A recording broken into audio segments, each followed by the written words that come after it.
다음 페이지입니다. 창세기 3장입니다. 여러분 한 주간 잘 보내셨나요? 아멘. 오늘 이 자리에 오신 것을 축복합니다. 아멘.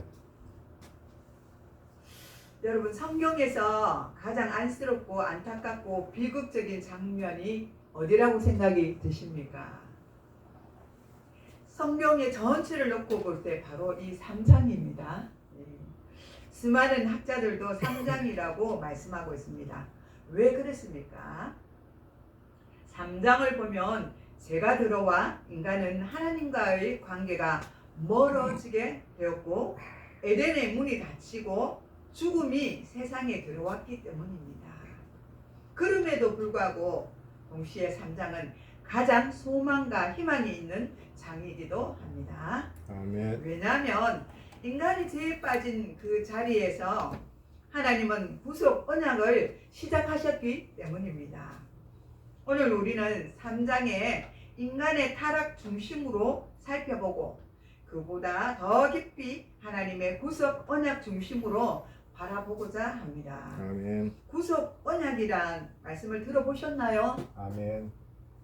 들어보셨나요? 아멘. 아니죠. 들어보신 사람도 있고 들어보지 못한 사람들도 있을 것입니다. 이번에 제가 이제 제주도의 세미나에 가서 바로 이제 훈련받고 도전하게 된 게 이 구속 언약입니다. 그래서 조금은 생소할 수도 있습니다. 구속 언약이란 타락한 인간을 하나님께서 은혜로 구원하시기로 스스로 맺은 언약이라고 말씀하고 있습니다. 하나님의 은혜와 약속에 근거한 언약입니다. 3장 1절에서 7절에 보면 뱀의 유혹이 나옵니다. 이 뱀이 아담과 하와를 유혹을 했기 때문에 죄가 이 세상에 들어온 것입니다. 1절을 우리가 다시 한번 읽어볼까요? 3장 1절 시작. 그런데 뱀은 여호와 하나님이 지으신 들짐승 중에 가장 강교하니라. 뱀이 여자에게 물어 이르되 하나님이 참으로 너희에게 동산 모든 나무의 열매를 먹지 말라 하셨나.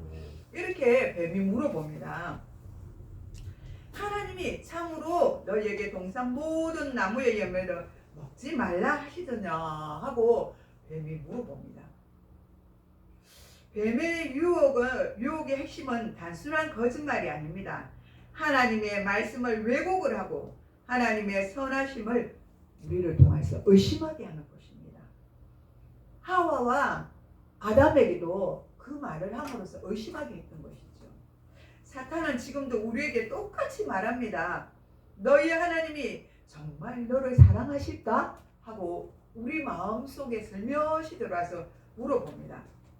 너가 그렇게 행동을 하는데 너 삶이 하나님 보시기에 아름답지도 못하고 정말 진짜 엉망진창으로 살아가는데 너를 하나님이 사랑할까? 이렇게 우리 마음을 물어보는 것입니다.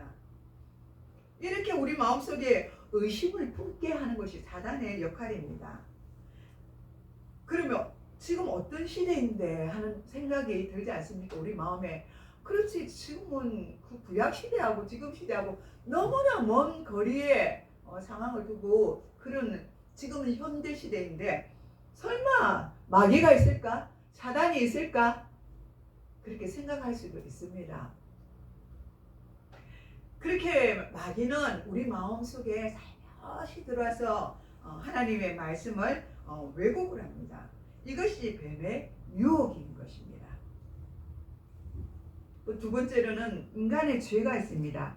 스스로 하나님이 되려고 우리는 무수히 시도를 합니다. 내가 이것을 배우면서 이 지혜와 지식과 모든 것들을 학식과 덕식과 이런 것들을 내가 배웠잖아요.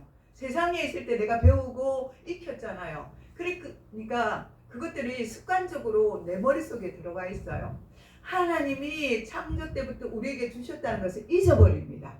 그래서 내가 뭐 조금만 잘해도 기술적으로 내가 기계를 잘 다뤄도 이거는 내 손끝이 야무지고 잘해서 기계를 잘 다룰 수 있는 거구나. 공부를 잘하면 내 지식으로 내가 배웠기 때문에 암기하고 이랬기 때문에 내가 공부를 잘할 수 있구나. 또 사람들을 대할 때도 내가 그 사람들을 그냥 사랑한다 말하고 내 속에 사랑이 넘치구나 이렇게 착각을 한단 말이에요. 이것이 사단이 우리 속에 들어와서 살며시 우리 마음을 그렇게 만들었다는 것입니다. 그런데 우리가 한번 생각해 보세요. 이 모든 것들을 만드시고 지으시고 우리가 살아갈 수 있게 하시고 지혜와 덕망과 덕식과 이 모든 것들을 누가 주셨습니까? 한번 생각해 보아야 할 것이죠. 바로 하나님이 우리에게 주셨다는 것입니다. 그래서 우리는 머리가 내 머리가 영리하네, 내가 정말 내 머리가 좋아서 뭘 만들 수 있고 뭘 했다는 걸 자랑하면 안 된다는 거죠. 물론 우리가 인간이기 때문에 자랑할 때도 있습니다. 살짝 우리가 벗어났을 때, 하나님과 벗어났을 때 이거는 내가 할 수 있기 때문에 했어 하는 그런 자신감 있을 수도 있습니다. 그러나 하나님은 하나님 안에서 자유를 누리고 하나님 안에서 능력을 받고 하나님으로 통해서 내가 이것을 할 수 있었다는 것을 선포하기를 하나님은 원하시는 거예요. 우리 하나님이 이런 지혜를 주셔서 우리 하나님이 이것을 할 수 있도록 해주셨어. 그런 마음을 항상 하나님 앞에 감사해야 된다는 것입니다. 그렇습니다. 하와도 그 눈으로 본 것이 먹음직스럽고 보암직스럽다 했잖아요. 그 마음이 하와 마음에 들어왔던 거예요. 평상시 거기를 다니고 그 나무를 지났을 거예요, 아마 하와가. 근데 그때는 보지 못했어요.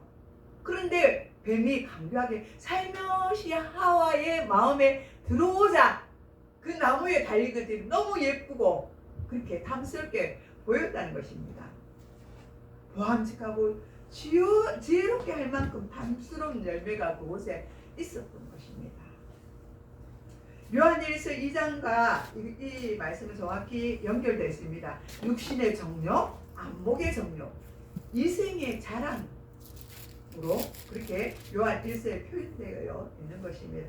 그 보암직한 것이, 먹음직스러운 것이 육신의 정욕과 안목과 이생의 자랑으로 연결이 되는 것입니다.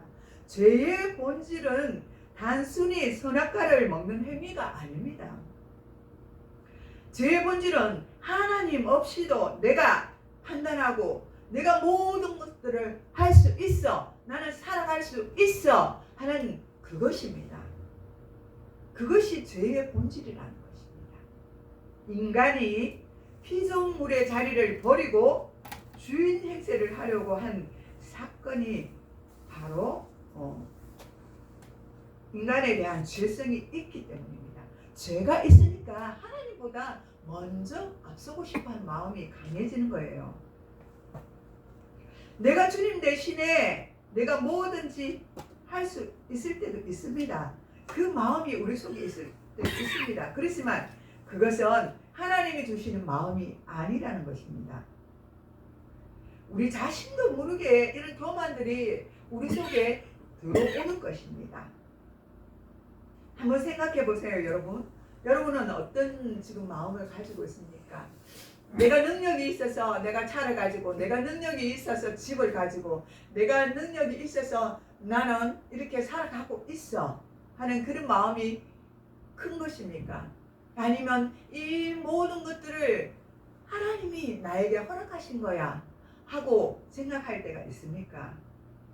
우리는 조금만 우리가 생각을 달리하면 우리의 욕심과 교만이 우리를 자리 잡고 있는 것입니다. 그리고 하나님과 우리를 멀리 조금씩 멀리 하게끔 그렇게 생각을 돌리게 하게끔 하는 것이 바로 사단의 계략이라는 것입니다. 그러면 우리가 그럴 때 어떻게 됩니까? 우리 자신도 모르게 교만해집니다. 나는 하나님 없이도 무엇이든지 간에 할 수 있다는 그 생각이, 그 교만이 우리 속에 들어오는 것입니다. 타락한 인간의 즉각적인 결과는 뭐냐면은 수치와 두려움이 들어옵니다. 이런 마음이 타락하는 모습으로 변할 때 그 마음의 수치와 두려움이 우리 속에 들어온다고 말씀하고 있습니다. 열매를 먹자, 아니면 안 돼, 먹지 말자, 이런 생각들이 우리 속에 들어오는 것입니다. 우리는 열매를 먹자 말자 우리 눈이 또 아담과 하와의 눈이 어떻게 됩니까? 밝아집니다. 밝아지고 자유가 아니라 수치를 보게 되고 하나님을 향한 담담이 아니라 두려움으로 변화되게 되는 것입니다. 죄는 이렇게 항상 말합니다. 너는 더 자유로워질 것이라고. 그러나 그 결과는 언제나 묶임과 숨음입니다. 죄가 들어오자 어떻게 됐습니까? 죄에 묶이게 됐잖아요. 아담과 하와가. 그러니까 나무 뒤에 어떻게 해요? 숨었잖아요. 죄로 말미암아 하나님을 떠난 인간의 상태는 숨은 인간을 하나님께서 어떻게 합니까? 찾아오십니다. 아담과 하와를 찾아오셨잖아요. 아담아, 내가 어디 있느냐? 이렇게 하나님이 아담에게 물어보십니다. 하나님은 아담이 어디 있는 줄 몰랐어? 물어보셨겠습니까? 아니에요. 죄를 지었고 다 어떤 상태라는 것을 하나님은 다 알고 계십니다. 그러나 아담에게 물어보시는 것입니다. 즉시 나와서 네가 뭘 하는지 어떤 상태인지를 하나님 앞에 그 죄를 구하라고 말씀하시는 것입니다. 그리고 회복을 또 주시기 위해서 하나님이 부르신 것입니다. 죄는 하나님 앞에서 숨게 하지만 하나님은 죄인된 우리를 찾아오시는 것입니다. 인간은 죄를 지으면 책임 전가를 합니다. 아담에게 물어보니까 아담이 누가 그랬어요? 하와가 내게 졌다고 했잖아요. 또 하와는 뱀에게 그럽니다. 뱀이 나를 유혹해서 내가 먹었다고 책임 전가를 하는 것입니다. 하나님이 주셔서 나와 함께 하신 여자, 그 여자가 그 나무 열매를 내게 주었으므로 내가 먹었나이다. 이렇게 비겁한 말을 남자가 합니다. 남자라면 좀 여자를 가려주고 연약한 여자를 숨겨주고 그죠? 어떤 잘못된 것들이 있어도 덮어줄 줄 아는 그런 관용이 있어야 되잖아요. 하나님이 창조하실 때 그렇게 만들었습니까? 아니에요. 죄가 들어오니까 그런 마음이 들어왔다는 것입니다. 물론 여자가 남자를 유혹한 건 맞아요. 그죠? 그 보암직하고 먹음직스러운 그 열매를 따가지고 남자에게 준 건 맞아요. 그러나 하나님 주신 마음은 그게 아니에요. 사랑하는 마음, 아내를 사랑하고. 그 아내가 어떻게 태어났습니까? 갈비에서 취해서 남자의 갈비에서 나왔잖아요.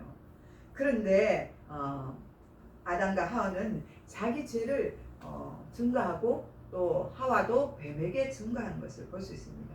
우리 역시도 마찬가지예요. 당신 잘못됐지 않나? 이러면은 잘못됐으면 미안합니다. 죄송합니다. 이러고 해야 되는데 변명을 한단 말이에요. 이렇게 해서 내가 이렇게 했어요. 자꾸만 변명을 하게 되는 것이 인간의 모습입니다. 그런데 모든 것들을 하나님은 사랑으로 이 모든 것들을 덮어주시는 분이 바로 하나님이십니다. 하와는 또 뱀이 나를 깨웠다고 뱀이 깨워서 먹었다고 말합니다. 하와도 뱀에게 증가를 합니다. 죄는 항상 변명하게 됩니다. 또 책임을 미루게 하고 결국 남 탓을 하게 합니다. 구속의 은혜가 없으면 인간이 망하는 것을 볼 수가 있습니다. 믿는 자들은 하나님의 말씀으로 통해서 우리가 배웠고 하나님을 만났고 그렇기 때문에 은혜가 있고 사랑이 있어야 되는 것이죠. 사랑으로 모든 것들을 감싸주어야 되는데 그 사랑으로 감싸주지 않는다는 것입니다. 그게 바로 죄인된 인간의 모습입니다. 하나님께서는 뱀을 저주하지만 그러나 인간에게는 심판하지 않는 것을 볼 수 있습니다. 이것이 바로 하나님의 은혜입니다. 아멘. 뱀에게는 변명의 기회를 주지 않습니다. 그러나 인간에게는 말씀을 하십니다. 왜냐하면 인간은 구속의 대상이기 때문입니다. 3장 15절에 보니까 원복음이 나오고 있습니다. 원시복음이라고 말하는데 이 말은 내가 여자와 원수가 되게 하리니 내 후손과 여자의 후손 사이에 원수가 되게 하리니 여자의 후손은 내 머리를 상하게 할 것이요 너는 그의 발꿈치를 상하게 할 것이니라. 이렇게 말씀하고 있습니다. 이 말씀은 율법 이전 이스라엘 이전 모세 이전에 주어진 구속의 첫 언약입니다. 여자의 후손 그리스도가 뱀의 머리를 상하게 하여 사단의 결정적인 패배에 대하여 말씀을 하고 발꿈치를 상하게 한다는 말씀은 그것은 예수님이 십자가에서 달리신다는 것을 말씀하고 있습니다. 하나님은 인간의 타락을 보시고 즉시 구원의 계획을 세우시고 선포를 하셨습니다. 타락과 죄의 결과로 하나님이 가하신 형벌보다 죄로 인하여 깨어진 관계의 결과를 말씀하고 있는 것입니다. 임신하는 고통이 들어왔어요. 이 고통은 단순한 육체적인 상고만이 아닙니다. 생명을 낳는 과정 전체의 수고를 말하는 것입니다. 여자가 임신을 해서 10달이 되어서 아기를 낳는다고 생각해 보십시오. 아기를 낳지 않는 남성 여러분은 모르실 것입니다. 이 아기를 낳는 고통은요, 정말 너무너무 아프고 힘들 것입니다. 이 고통은 단순한 육체적인 상고만이 아니라 생명을 낳는 과정 전체의 수고를 말하는 것입니다. 우리가 전도를 하더라도 그렇잖아요. 우리가 전도를 하고 그 전도된 사람을 우리가 교회에 앉히고 양육을 시키고 훈련을 시키고 돌봐야 되고 이 어린아이를 돌봐야 성장이 되는 것이지 않습니까? 말씀으로 양육을 시켜야 되지 않습니까? 이런 일들을 하는 그 수고하는 수고가 아이를 낳는 것과 마찬가지라는 것입니다. 그러니까 얼마나 수고로운 일입니까? 우리가 전도해서 이 자리에 앉히는 그 시간이 배산의 고통과 마찬가지입니다. 엄마는 아이를 낳아서 양육하는 과정이 있습니다. 이 과정에는 상실도 있었고 또 염려도 있었고 이 아이가 정말 잘 병에 들지 않고 잘 자라날 수 있을까? 또 이 아이가 아프면 눈물을 흘리게 되고 또 아이도 아프면 눈물을 흘리게 되잖아요. 이런 과정을 말하는 것입니다.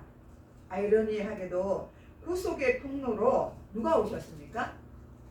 여자의 후손으로 바로 그리스도가 가장 큰 고통을 받으러 이 땅에 오신 것입니다. 여자가 난 그 고통의 해산이 예수 그리스도인 것입니다. 구속 쪽으로 보면은 그때 보여주신 것입니다. 구속은 고통을 피해 가지도 않고 고통을 통과하여 이루어지는 것입니다. 그 고통을 통과하지 아니하면 어떻게 아기를 낳겠습니까? 마찬가지예요. 우리 부모님들이 그렇게 우리를 낳으신 것입니다. 그 고통을 받고 그 산후의 통증을 그저 다 받아가면서 그렇게 10달 동안 뱃속에서 있을 때는 또 뱃속에 있을 때로 힘들었고 또 그저 아이를 낳았을 때는 자라나서 그저 제 손으로 뭘 하기까지 엄마의 돌보심이 있잖아요. 이런 것 같이 우리도 산후의 산통이 바로 전도잖아요. 내가 전도할 자들을 놓고 계속 기도를 하잖아요. 그 기간이 있잖아요. 그 기간이 있고 그 다음에 우리가 그 사람을 교회에 데리고 오면 이제 아기를 낳은 거잖아요. 낳아서 그 사람이 양육될 때까지 그런 기간이 있다는 것입니다. 구속은 고통을 피해가지 않고 고통을 통과하여 이루어집니다. 이것이 십자가의 원리인 것입니다. 너는 남편을 원하고 이렇게 말씀하는데 히브리어로 헤슈카라고 말합니다. 이것은 지배, 통제하려는 그런 갈망을 포함한다는 말입니다. 창세기 7장과 같은 단어입니다. 남편은 너를 다스릴 것이니라. 이는 하나님의 창조 질서, 돕는 배필이 아니라 하나님이 아내를 그저 주셨잖아요. 갈비뼈를 치해서 주셨잖아요. 그런데 그 남편이 너를 다스릴 것이 아니라 하나님의 창조 질서는 돕는 배필이 아니라 타락 이후에 왜곡된 권력 구조를 말하는 것입니다. 남자의 뼈를 취하여 여자를 만들었다는 것은 창조 때 동등한 관계를 말하고 타락 이후에 지배와 갈등을 말하고 구속 안에서 다시 회복되어야 할 관계를 말씀하고 있는 것입니다. 이 구절은 남성 지배를 정당화하는 말씀이 아닙니다. 창세기 1장 2절에 분명히 하나님이 자기 형상대로 사람을 창조하시되 남자와 여자를 창조하셨다고 그렇게 말씀하셨습니다. 아멘. 여기서 하나님의 형상, 남녀 모두를 동일하게 만드셨다는 뜻입니다. 역할 구분은 있었으나 돕는 배필이라고 말씀하셨는데 그 돕는 배필이란 보조가 아니라 상응하는 동반자라는 뜻을 가지고 있습니다. 차별은 창조가 아니라 타락 이후 일어난 일입니다. 하나님은 남자와 여자를 동등하게 지으셨습니다. 그러니 이제부터는 그렇게 생각하면 안 됩니다. 그런데 구약 시대에는 여자를 족보에도 넣지 않았습니다. 구약 족보는 존재 가치가 아니라 언약 계보를 기록하기 때문입니다. 언약의 혈통을 보존하는 법칙, 신학적 문서를 남기기 위해서입니다. 즉 말하면 누가 더 중요한 것이 아니라 언약이 어떻게 이어져 가는가 하는 것이 더 중요했기 때문입니다. 그럼 왜 남성 위주가 되었습니까? 신학적 이유는 언약의 대표성 원리이기 때문입니다. 대표로 남자들을 세우고 그죠? 너무 많잖아요. 그런 부분들을 남자들을 세워서 그렇게 하였던 것입니다. 구약은 가장 제도적 공적 책임을 지키는 자는 언약 대표로 세워놨기 때문입니다. 가정의 대표는 누구입니까? 아버지입니다. 지파의 대표는 누구입니까? 족장입니다. 국가의 대표는 바로 왕인 것입니다. 이것은 가치의 중요성이 아니라 대표성의 구조라고 우리는 보아야 하는 것입니다. 아멘. 바울이 말한 아담 안에서 그리스도 안에서 이 대표의 논리와 같습니다. 타락의 결과로 굳어진 가부장의 문화가 되어버린 것입니다. 창세기 3장 16절에 보니까 이미 예고되고 있는 것입니다. 남편은 너를 다스릴 것이니라 이렇게 말씀하고 있습니다. 하나님은 타락한 문화 속에서도 하나님의 구속을 진행하고 계셨습니다. 그런데 하나님은 일부러 여자를 들어 내시고 있는 부분도 있습니다. 구약 족보에 여자가 아예 없는 것이 아닙니다. 구약에도 보면은 다말이 나오고 이 다말은 유다의 며느리입니다. 또 라합도 나옵니다. 라합은 이방 여인 기생입니다. 또 룻이 나오는데 룻은 모압 여자입니다.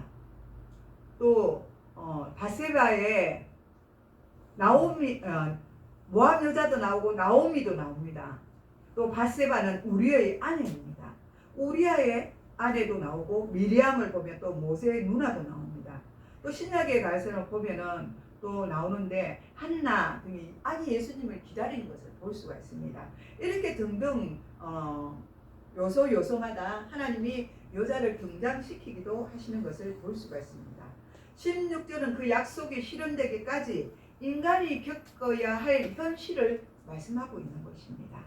창세기 3장 16절은 여자를 저주한 말씀이 아니라 죄로 깨어진 관계의 현실을 드러내는 것입니다.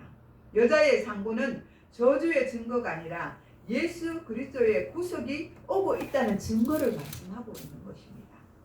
3장 20절에서 24절을 보면 아담과 하와가 에덴에서 쫓겨났지만 하나님께서 이들을 버리시지 않으셨다는 것을 우리는 말씀으로 통하여 알 수가 있습니다. 하와라는 뜻은 이 장면은 죽음의 선언 직후에 나옵니다. 그런데 아담은 아내를 하와라고 부릅니다.